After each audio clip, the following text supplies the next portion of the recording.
Hola a todos, sean bienvenidos una vez más a mi canal Química de la Vida, donde tratamos diferentes temas relacionados con la salud. Segura estoy que alguna vez has conocido a alguien que haya padecido un infarto del miocardio, ya sea un familiar, un amigo, un vecino, y seguramente muchas interrogantes han pasado por tu cabeza como ¿qué es un infarto? ¿Cuáles son sus síntomas? ¿Puedes repetir un infarto después que alguien le dio?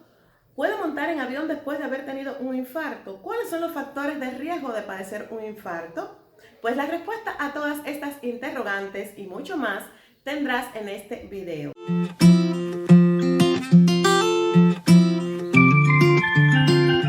El infarto agudo del miocardio es una emergencia médica que por muchos años fue una de las primeras causas de muerte a nivel mundial. Con el desarrollo científico técnico, desde hace unos años para acá, los tratamientos se han ido modificando y se ha logrado que la supervivencia ante el infarto sea mucho mayor.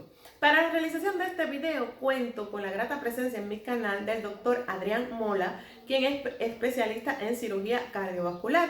El doctor también tiene un canal de YouTube que les estaré dejando, cuando edite el video se los estaré dejando su canal y los invito a que vayan a suscribirse, a seguirlo, para que se enteren de otros temas también relacionados con la salud, no solo cardiovascular, sino también otros temas de salud. Para comenzar, me gustaría que el doctor Adrián nos explicara en qué consiste un infarto, porque muchas personas tienen esta duda, repiten la palabra infarto, infarto, infarto, saben que es algo grave, pero no saben a ciencia cierta qué es lo que es un infarto. Igualito que nosotros tenemos venas en todo el cuerpo, arterias que nos llevan sangre a los dedos, a las manos, a las piernas, al cerebro, pues nosotros tenemos también en el corazón, tenemos unas arterias llamadas coronarias. La coronaria derecha y la coronaria izquierda que salen de la aorta y nutren el corazón, sobre todo cuando ocurre la diástole, o sea, cuando el corazón se relaja, llega la sangre al propio corazón y él se nutre, o sea, recibe oxígeno y nutrientes para que su músculo y las demás células del corazón vivan. Si una de estas arterias se obstruye bruscamente, puede obstruirse por un émbolo, o sea, un coágulo que obstruye bruscamente, o porque se rompa una placa de ateroma. ¿Qué es una placa de ateroma? Es una placa de colesterol que con los años se va formando. Sobre todo los niveles elevados de colesterol, la diabetes, la hipertensión, van ayudando a que se forme este tipo de placa de colesterol y va tupiendo la arteria coronaria, una de ellas. Y al tupirla, cuando se rompe bruscamente, pues ocurre un accidente o un infarto. Deja de pasar el flujo sanguíneo a esta zona después de la zona de ruptura o de donde se ocluyó bruscamente esta arteria, no pasa sangre de ahí en adelante y esa zona del tejido donde debía recibir sangre no está recibiendo, pues infarta, o sea, se muere, ocurre la necrosis. Es igual que en una tubería, imagínense una tubería en nuestras casas, nosotros tenemos una tubería principal o tubería madre que le da agua al baño, a la cocina, a distintas partes de la casa o habitaciones. Si se tupe, se va tupiendo esta tubería con el tiempo por algún tipo de suciedad, se va tupiendo y cuando se tupe bruscamente, pues deja de llegar el agua al baño. Y asimismo ocurre en el infarto del corazón. En dependencia de la arteria afectada, de la extensión del tejido afectado, pues así serán las consecuencias, los síntomas y la gravedad del paciente. La forma de presentación del infarto no siempre va a ser tan bonito de libro como lo describí, pero al menos entender estas características ayudan a usted, a su familia y al doctor a entender que sí estamos ante una condición seria llamada infarto del corazón y no se puede perder tiempo. Cada minuto aquí cuenta, cada minuto, cada segundo cuenta, porque entre más rápido se pueda recibir atención médica y se puedan ofrecer los medicamentos y los tratamientos que en sus zonas, en sus países, usted tenga, pues así será la posibilidad de supervivencia y la posibilidad de menor daño al tejido cardíaco y más rápido pueda revascularizarse, o sea, volverse a abrir ese flujo sanguíneo a esa zona del corazón. Además del dolor, ¿qué otros síntomas puede presentar una persona que esté desarrollando un infarto? Cuando una persona tiene un dolor en el pecho, existen alrededor de más de 17 causas de dolor en el pecho. Pero cuando este dolor es probablemente un infarto. Primero, el dolor ocurre en reposo. O sea, puede haber iniciado en ejercicio cuando la persona estaba haciendo algún tipo de actividad, cargando algún peso, corriendo, caminando, o cuando estaba sentado. Si el dolor ocurre o permanece aún en reposo, dura más de 20 minutos, está en la región precordial, o sea, en la región más bien central o retroesternal por detrás del pecho, más hacia la izquierda, si se irradia a la mandíbula, al cuello, al brazo izquierdo, si este dolor, más que dolor, es como una presión, o sea, el paciente lo describe más como que le están apretando el pecho, lo están apretando contra la pared, tiene un elefante en el pecho, no puede respirar. Esos síntomas, más que dolor, describen un infarto. Segundo, síntomas asociados. Es importante también que preguntarle otros síntomas o aparecen otros síntomas que nos hacen sospechar más de un infarto. Por ejemplo, que el paciente tenga diaforesis. ¿Qué es diaforesis? O sea, que está sudoroso, pálido, frío. Se ve visiblemente enfermo. O asociado también, el paciente puede tener visión borrosa o mareos, o puede sentirse extremadamente ansioso con falta de aire. La falta de aire es importante. Una persona que está cruzando con un infarto, por lo general puede tener falta de aire. El paciente siente incluso la saturación de oxígeno. Cuando se le mide la saturación de oxígeno puede estar disminuida y eso es una evidencia objetiva de que sí está faltando oxígeno al organismo. Pues estos síntomas pueden junto con las características que mencionaba el dolor, pueden hablar a favor de que el paciente sí efectivamente ese dolor del pecho es por un infarto. Igual, el dolor del infarto generalmente no alivia a no ser con morfina o medicamentos específicos. Es difícil de aliviar con medicamentos convencionales. Un Tylenol, un ibuprofen, una compresa o una nitroglicerina no va a aliviar el dolor. Si es un infarto, ese dolor va a ser intenso o esa presión va a ser intensa hasta que se le puedan administrar medicamentos específicos como opiáceos, o sea, opioides, que son medicamentos que se administran a nivel hospitalario. ¿Cuáles serían los factores de riesgo de padecer de un infarto del miocardio? Pacientes diabéticos. La diabetes es una condición bastante frecuente, sobre todo en la población hispana. Y la diabetes es uno de los principales factores de riesgo para que ocurra un infarto. ¿Por qué? Porque la diabetes, sobre todo si no está controlada, esos niveles elevados de azúcar provocan inflamación del endotelio, o sea, de la parte interior del vaso sanguíneo. Además, facilitan la formación de esta placa de ateroma y los pacientes diabéticos cursan también con niveles altos de triglicéridos o de grasas y se forma más fácilmente la placa de colesterol y a la larga pueden tener un infarto. O sea, la diabetes mellitus es indiscutiblemente uno de los principales factores para desarrollar un infarto.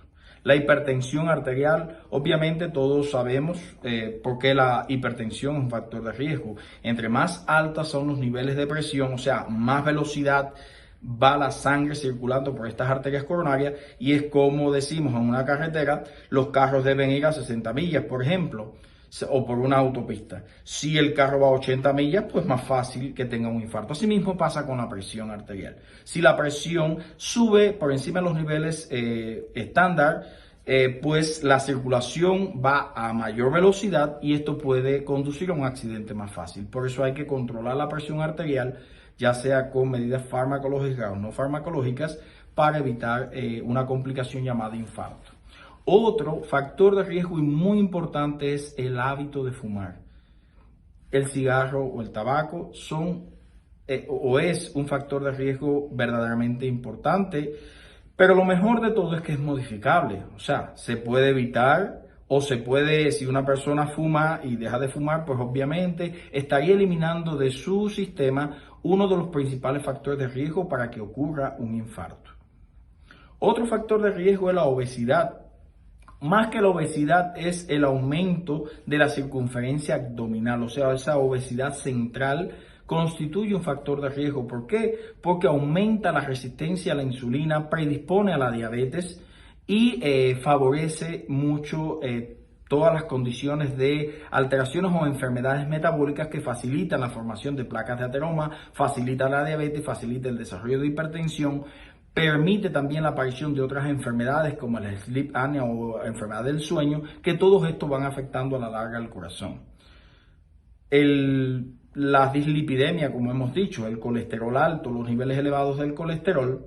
Sabemos que donde quiera usted ve cualquier video y siempre se habla de colesterol. Colesterol, pues sí, el colesterol constituye un factor de riesgo para infarto. ¿Por qué? Porque al usted tener los niveles de triacilglicéridos o de LDL colesterol, o sea, de colesterol de baja densidad elevados, o disminuido el colesterol de alta densidad o llamado colesterol bueno, el HDL colesterol, usted va a tener mayor predisposición para que esa grasa se deposite por debajo del endotelio del vaso sanguíneo y va creando ese bachecito llamado placa de ateroma, que cuando esa placa de ateroma obstruye más del 50% de la circulación del vaso y un día se rompe, pues obstruye bruscamente el vaso sanguíneo y ocurre entonces el infarto. Otro es el sexo masculino. Pues bueno, los hombres tenemos más riesgo que las mujeres de sufrir infarto. Sobre todo la edad también, más en el caso de los hombres, más de 45 años ya se considera de riesgo para desarrollar esta enfermedad, y más si el paciente tiene diabetes, hipertensión o es fumador. Y en el caso de las mujeres, cuando es más de 55 años, tienen riesgo de tener un infarto. O sea, no hay ningún sexo que escape, pero sí obviamente en el hombre puede aparecer el infarto en edades más tempranas de la vida. Existen otros factores de riesgo menos importantes o relevantes, pero que también contribuyen. Por ejemplo, el sedentarismo, el tener una vida sedentaria, no hacer ningún tipo de actividad física. No estamos hablando de hacer ejercicio físico, pero sí al menos tener una actividad movida. Una persona que trabaja en una oficina, pues tiene más riesgo de tener un infarto que una persona que trabaja caminando o realizando un tipo de movimiento físico de su cuerpo. El infarto agudo del miocardio se puede repetir, es decir, después que una persona tiene un infarto, hay posibilidades de que vuelva a tener otro. Una persona que tuvo un infarto, pues sí tiene riesgo de tener otro infarto, evidentemente sí. Sobre todo si no trabaja para eliminar los factores de riesgo. Si una persona tuvo un infarto es porque seguramente tiene diabetes o hipertensión, colesterol alto, fuma, es obeso, no practica ningún tipo de actividad física.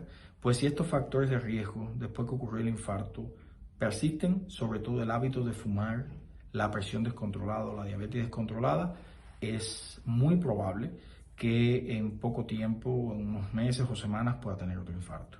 Por eso cuando una persona tiene un infarto, aparte del tratamiento médico, o sea, el doctor le va a indicar todos los medicamentos que necesita para que este infarto no vuelva a ocurrir, o si hay que colocarle stent o una cirugía cardíaca, pero del paciente depende un 80% de que no ocurra más el infarto.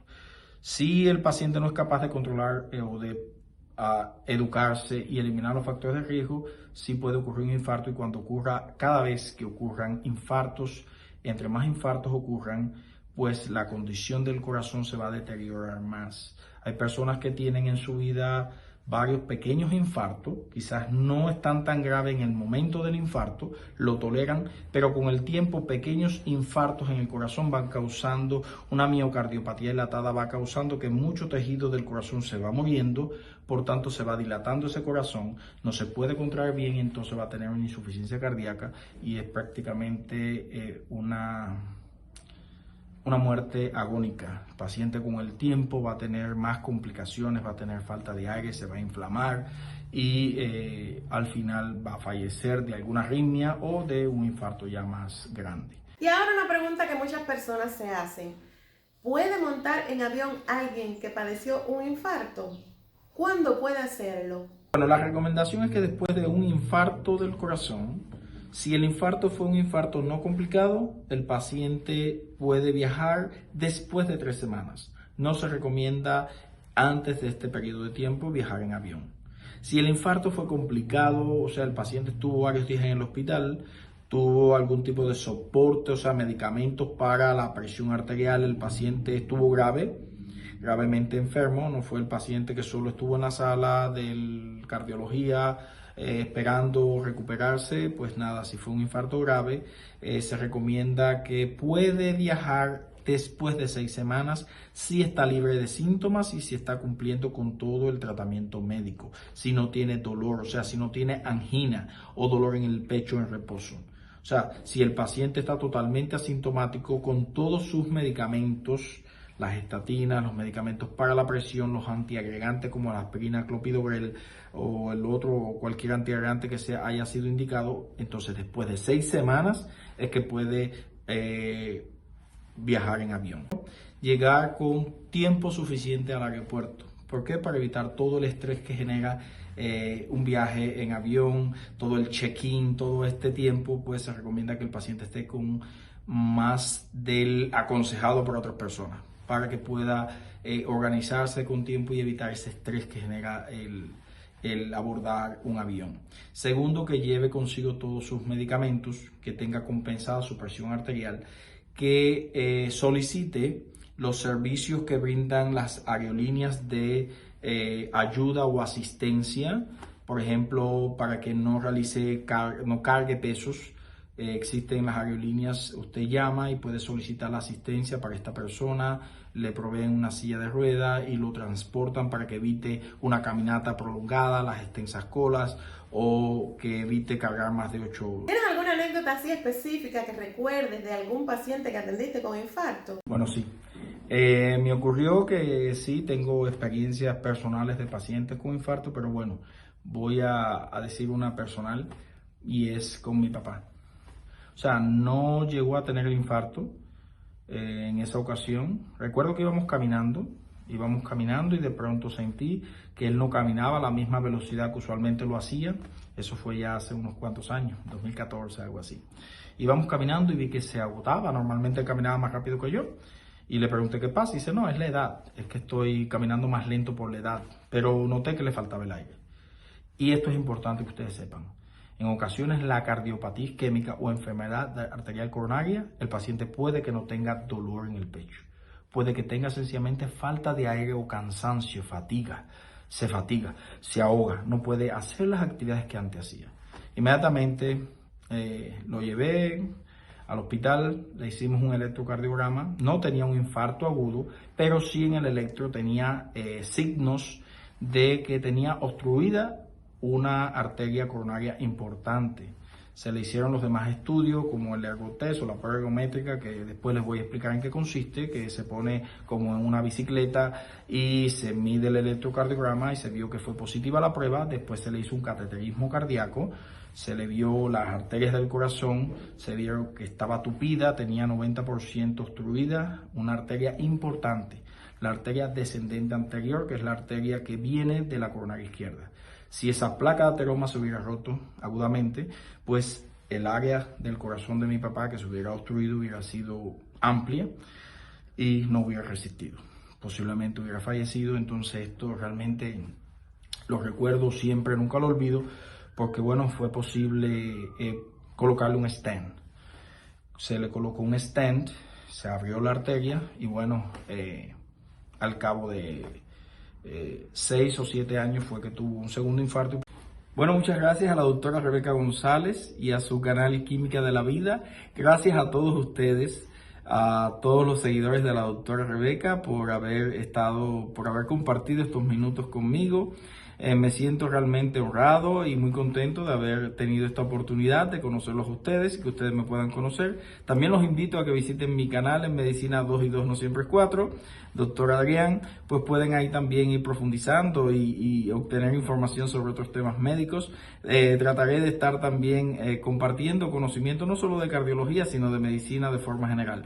Pues bueno, un saludo, espero que algunos me visiten en mi canal. Muchas gracias, que tengan el mejor de los días. Quizás este video de hoy se ha extendido un poquito más de lo que habitualmente están acostumbrados, al tiempo que están acostumbrados a que duren mis videos, pero pienso que ha valido la pena. Muchas gracias al doctor Adrián por compartir sus conocimientos acerca del infarto del miocardio con nosotros.